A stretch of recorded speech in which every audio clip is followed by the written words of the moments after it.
Welcome to We Use Our Powers for Good. We're Dory and Meg, two sisters, 10 years apart, using our powers for good. We talk about grief, life, love, and everything in between, with humor, honesty, and the hope that what we're learning might help you too. This is what it looks like to practice compassion, hold boundaries, and stay connected, even when life gets messy. We're so glad you're here. Okay. Hi. Welcome to We Use Our Powers for Good. This series, we're going to do a 6-week series again. We're going to do this one on, take a deep breath. We're doing this one on codependence. So hang tight, because in just a second, we're going to define what this means, because for a lot of people, it could mean something different or you've never heard it before. But I'm just going to lay a little groundwork. So because we film all 6 episodes at one time, you might notice our irritation, or we're like a little jumpy or a little sassy would be the best word. We're a little sassy because we're fresh off of being eyeball deep in some codependence with others that we hadn't identified until the last week or so. And it was really stressful and uncomfortable and triggering. Yeah. So then the quick thing I'll say is that despite the years of work that we've done, and I feel like I can only speak for myself, but I could speak for you. I'm on top of my stuff. Holy moly, I got triggered. And so my point is just that at any place in your life, wherever you are in your work, you just want to be on the lookout when stuff happens and you don't feel settled. So, okay, but we had just very general someone in our lives that's struggling, and we're just showing up to support. And then just kind of based on how things happen, and we're not going to get into details because it's no one's business, not even ours really. We didn't set any expectations or ground rules or boundaries, so that is how this just started. We jumped in. Yeah. So if you know anything about your own work and about psychology, hey, if you have a history of codependence, the best way to start something is not without boundaries and not without expectations. So, okay. So here we go. We're going to start with describing or giving a definition of what it is. The definition, it is a relational pattern where a person's sense of identity, worth, and stability comes overtly tied to another person's emotions, behaviors, or approval, instead of two people relating as separate whole individuals, or both tend to overfunction or rescue, taking excessive responsibility for the other person's needs, feelings, or problems. I kind of feel like let's just leave and go have a cocktail. Like that was a lot. So let's just kind of let that land. We're not going to comment about that. What we're going to do now is talk about the specific other parts of the definition, and then we'll start to give examples, because I feel like that's giant enough. I can't give a single example. Yeah. Yeah. But at a minimum, if you heard that and you were like, what? Listen to it again. Go get on AI somewhere and read it again, just so you get your feet under the definition. And now we're going to read the specific components and start to give examples, just to really help this settle in, because a key component of anything that you're working on is until you label it well. So it's kind of like we've been navigating this stress, and even though we both know what codependence is, until we labeled that that's what was happening, we were floating out in space. And so the naming specifically allows you to anchor and settle. And so that's the goal here, is to really create the pieces and the description so that you can capture yourself in it and let it land well. So for me, what I identified first in this, so the second thing that they list here is underfunction or self-abandon. So neglecting their own needs, boundaries, or desires in order to keep the relationship stable. So for me, what I noticed first was I started becoming on call. Yeah. So I was abandoning my own needs To be available. because I'm a stable person, and so I was giving too much in Yes. order to give them my stability. Yes. So that was my first thing I noticed. Yeah. And my husband noticed immediately. Yeah. And he was like, "What are you doing?" I'm like, "Well, I had to be available."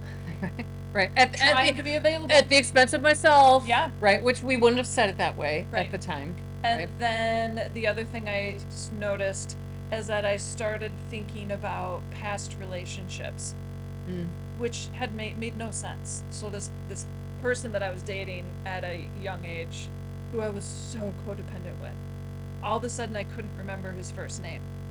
And so in the last week and a half, it's been on my mind around the clock. What was his first name? What was his first name? And then it was like, why is this coming up? Also, my relationship with mom, which was very codependent too. Yeah. And it was like starting to piece these threads together. And then it was like,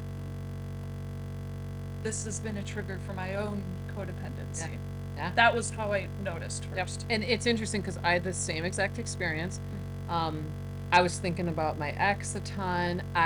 So my partner now, awesomely, well, he's awesome. I've said that before. Awesomely enough, he's in recovery. So he is using all these tools on a day-to-day basis. So him and I we're aware of all this stuff. So if one of us starts to like be codependent, which we'll talk more about some of these patterns, we're right away like, what are you doing? What's going on? What's happening? And we communicate. So I'm thinking about my ex without realizing why. I'm then starting to be codependent with my partner. And I'm like, why am I doing that? So like in my old life, my ex would come home, and if I wasn't doing something, I then got tons of questions about, have you just been sitting around, like you have nothing to do? And so then part of being codependent is I right away when I can hear him coming in, I'm gonna go look busy, and then I'm gonna try and stay ahead of him so he stays comfortable. That I started to do this with my partner, and he was like, what are you doing? And I was like, what? I don't know. And to be honest, at the moment, in the last month, I couldn't have told you what I was doing, but I was aware of using these old patterns today. Totally. Which then is more bizarre because we don't operate that way. But Totally. for sure, all that stuff landed as a package of my ex-spouse in my life right now. And I'm just like, what? Okay, I'll use this codependent thing with this person I am not codependent with. And Yeah. Well, and it's interesting how it's sort of like the groundedness was gone and it got the vibration is here, this sort of like anxiety, urgency, which that's so not a part of my life in any form. Yeah. But it was amazing how quickly tapped into it. So that's a really great visual that you just did like this. Moving forward, so let's say you're just learning about this for the first time, or you're someone that's, had these conversations, but you're kind of like us and you don't realize till you're in it, or you can only really see it outside of people.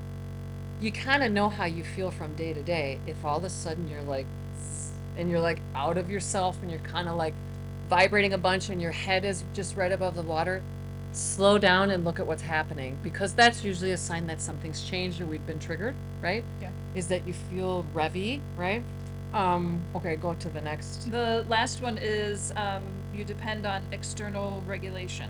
So relying on the other person's reaction to feel okay, rather than cultivating internal grounding and self-trust. Yeah. So what we grew up with was, we had kind of, as you've heard us talk, we're 10 years apart. So by the time Meg was 1, our dad was gone. But I grew up in a home with abuse. And literally, I watched his facial expressions and adjusted what I was doing to try and not get the mean face and the mean words and the unkindness. So I was doing different things to try and control the behaviors that I got to see, right? And then to have me end up being perceived as good or positive so that I didn't feel like crap, right? And then the interesting thing about codependence, because I'm trying to adjust how I am to get a response out of him, there's nothing in my foundation that is settling that I can identify to. The only thing I know to do is to adjust for the picture on the screen, which is the person. Does that make sense? And in hindsight, I'm like, that's super fucked up. What happens if your whole life is... And for some people it is, right? So this is not good or bad. It's just awareness. It's like, oh, dang. Yeah. Dang, dang, dang, right? Dang. Right. So then my partner now, I'm adjusting to some of his facial expressions, and he would leave the room and I'm like, what am I doing? Like, I'm doing these old things, but I couldn't figure out what I was doing. Yeah, which we just said, it's like, oh my gosh, we were right back there. Yeah. Right. But what was, what was the first one that we didn't quite, Overfunction or rescue. yeah, Taking excessive responsibility for the other person's needs, feelings, or problems. yeah, And it's interesting, as as I dove in deep in it, my friends were also one of the first cues. Because as I was navigating and talking about it, they all had very visceral responses too, because I was so deep in the stress of it also. yeah. Which I was like, why are they so involved? Right, Why do they care so much? right, right. But 'cause- because I was Right. defined by it. Right. And how did that look then in that old relationship that you reflected back to? Like, how would you describe this piece? I, the first thing I think of, which is also, what if your whole life is in that? You don't even realize you're doing it. I think I was a hollow shell back then. Like, I think I was defined by the other person's thoughts of me. Well, I know I was. Yeah. That there really wasn't an authentic wholeness to me. It was waiting for validation. Sure. It's just that That often wasn't going to come never either. was going to come. Right, Not until they threw me down the stairs and then moved on. right. Which we talked about that in the last series. Yeah. And what, so specifically over functioning or rescuing. But that's the part of this is that as the young, like the child, so like I'm the child, my dad, I learned this with my dad, and then I then carry it into my life. So I'm still going to refer to myself like the child because it's my story, right? Is that there always is a struggle because the parent isn't healthy to begin with, or the boyfriend or the ex-spouse, right? That there's always someone they've always got a problem, nothing's quite right, and then it's our job to try and fix. And so we Right. take this role. So, but I'm mentioning this because then there always has to be some drama. There always has to be a cycle of shit fell apart, this didn't work, it's your fault, because then we've got to come in and it's this, it's this pattern. But so then, I love the way that you said that when you talk about that old relationship, and this was, over half a lifetime ago. Yeah. For me, and I want to use this as a frame of reference, this was only 7-8 years ago when my marriage ended. I was a high functioning, actually super healthy person with tons of skills.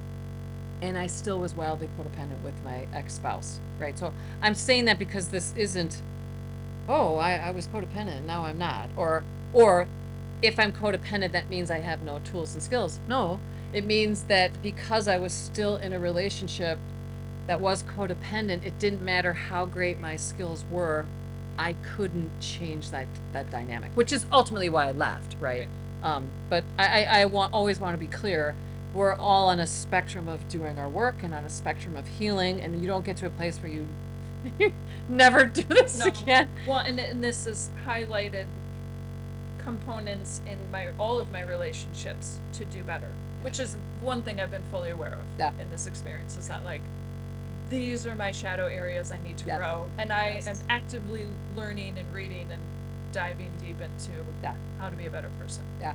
And what I love for both of us, because we're in very healthy partnerships, although they're super different, both of our partners were like, hey, what are you doing? You're not putting your oxygen mask on Right. first. And literally my partner a handful of days ago was like, tie this up or I'm getting involved because you're not taking care of yourself. And That's the same. right. And it was just like, fine. You know it's not good. But my point of that was to have these reflections and then also appreciate, like, we don't have that now, right? And Right. we've cultivated these beautiful relationships because we've done our work and we're healing and advocating for ourselves, that we have something different. So it's just, okay, but any other part of the description that we need to cover, Nope. just to kind of give an understanding? At its core, codependence is about losing the boundary between self and Mhm. other. Yeah, because it's interesting to me, and I'm saying this as we're in my clinic right now as a clinician. When I ask someone something, and when I ask them something about their self, and they reply with, "Well, my husband," I'm like, Yeah. they don't even have an original thought. That's funny. And that's a first clue. Or like, we know about yourself, and I'd like you to go, or how do you feel about yourself? Well, my husband says. It's like, oh dear. I noticed that too. Yeah, and remember Meg's a stylist, so she's predominantly working with women, and so am I. Yeah. So that's a huge clue to yourself if someone asks you how you are, what you're up to, or what you think about something, and you're giving your spouse's opinions and thoughts. It's like, oh, Right, and this is a murky line. yeah. It is a hard one to navigate, and Yeah, and to be clear, when you're the one, because you could be, I'm again, my dad, myself, you could be the parent part of this. I'm the kid Right. component, right? So I got to tell you right now, no person on the planet wants to admit this is happening when they see it, because it's like, well, that couldn't be me. I couldn't be doing this, right? also, what's wrong with that? Right, right. Well, I mean, we're doing pretty good. Look, we're happy on the outside. And then the other part of it is, I'm just being honest. If I was the parent, I think I'd be like, hey, knowledge is power. You Yeah. can't change what you can't see, right? So even just having some awareness that you might want to look into this further. The visual I keep coming back to is E.T. and Elliot at the end, when they're tethered together as one, and they need to break apart so they both can live. Yeah, yeah, it's great. And if you haven't seen E.T., go and watch it. Right. Any other pieces that we need to?